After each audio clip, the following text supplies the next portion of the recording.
নমস্কার বন্ধুরা, শুভ সপ্তমী। আপনাদেরকে বাঙালিয়ানা পরিবারের আরেকটা নতুন ভিডিওতে অনেক স্বাগত। আজকে আমি দই বড়া বানিয়ে দেখাবার চেষ্টা করব। আমার এক প্রিয় ভিউয়ার্স যিনি আমাকে অনুরোধ করেছিলেন দই বড়া বানানোর জন্য, তো আমি আজকে চলুন সেই চেষ্টাতে লেগেছি। আমি দেখুন বিরির ডালটাকে পুরো রাতভর ভিজে রেখেছিলাম। এটা 4-5 ঘন্টা ভিজে রাখলে হয়, কিন্তু আমি রাতভর ভিজে রেখেছিলাম। আমি মিক্সির জারে লঙ্কা, আদা আর ডালটা লবণ দিয়ে ভালো করে আমি পিষে নেব। দেখুন পিষা হয়ে গেছে আমার। এটা একটু স্মুথ ব্যাটার বানাতে হবে।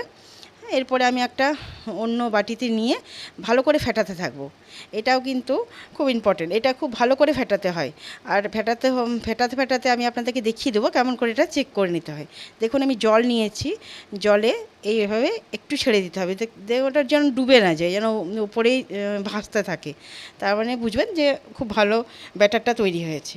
আমি জল ফুটতে দিয়েছিলাম, তাতে লবণ, চিনি, কারি পাতা ভেজে রেখেছিলাম আর একটু হিং দিয়ে জলটা রেডি করে রাখলাম। এরপরে আমি কড়াইতে তেল দিয়েছি, আমি বড়াটা ভাজতে থাকবো, একটু বড় সাইজের করেই ভাজতে থাকবো।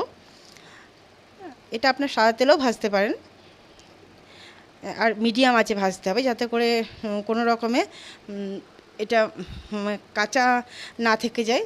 আর আঁচটা ফুল থাকলে একটু বেশি পুড়ে যাবে আর ভেতরটা কাঁচা থেকে যাবে। দেখুন বড়াগুলো ভাজা হয়ে গেছে। এরপরে আমি এগুলো সব ওই জলটাতে দিয়ে দেবো, যাতে জলটা পুরো একদম ভেতর পর্যন্ত ঢুকে যায়। এটা আমি আধা ঘন্টার মতো এইরকমভাবেই ঢাকা দিয়ে রেখে দেবো। চাটনিটা আমি রেডি করে নিই। লঙ্কা দিলাম, আদা দিলাম, রসুন দিলাম, ধনেপাতা দিচ্ছি, দিলাম 2-4 কুচি মূলো, একটু লবণ দিয়ে দিলাম। দেখুন হয়ে গেছে আমার চাটনি। এরপরে আমি একটা ফ্রাই প্যানে একটু জিরে, একটু হালকা মানে তেল ছাড়াই ভেজে নেব। শিলে আমি এটা গুঁড়ো করে, এটা কিন্তু খুব সহজেই ভাজা হয়ে গেলে কিন্তু খুব সহজেই জিরেটা গুঁড়ো হয়ে যায়। আমি এটাকে গুঁড়ো করে তুলে নেব। হয়ে গেছে। এরপর আমি দইটা নিয়েছি, দইটাকে আমি প্যাকেটের দই নিয়েছি। দইটাকে আমি চিনি আর ব্ল্যাক সল্ট দিয়ে ফেটাতে থাকবো। এটা কিন্তু পাতলাও করতে পারেন, কিন্তু আমি সবসময় একটু মোটাই দিই, ওইটা ভালো লাগে।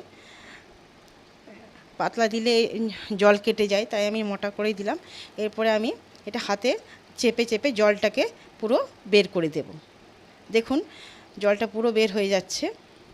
এবার আমি একটা প্লেটে সব চেপে চেপে জলটাকে বের করে এরপরে আমি দই দিয়ে দিচ্ছি উপর থেকে। সব যেন দইটা ভালো করে ডোবানোর মতো হয়ে যায়। এরপর চাটনিটা দিলাম।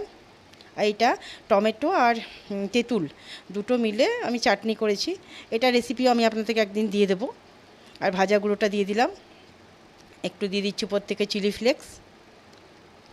আপনারা এরকমভাবেও খেতে পারেন, আর একটু সেও দিতেও পারেন। দেখুন কতটা সফট হয়েছে, কিছুক্ষণ রাখলে এটা দইটাও ঢুকে যাবে। খুব সুন্দর, খুব টেস্টি হয়। আপনারা বাড়িতে বানান এইভাবেই।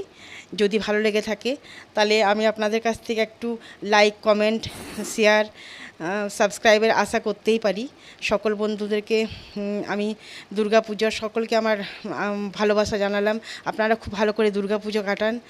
অনেক ধন্যবাদ আপনাদের সকলকে আমার ভিডিওটিকে ধৈর্য সহকারে দেখার জন্য। ধন্যবাদ।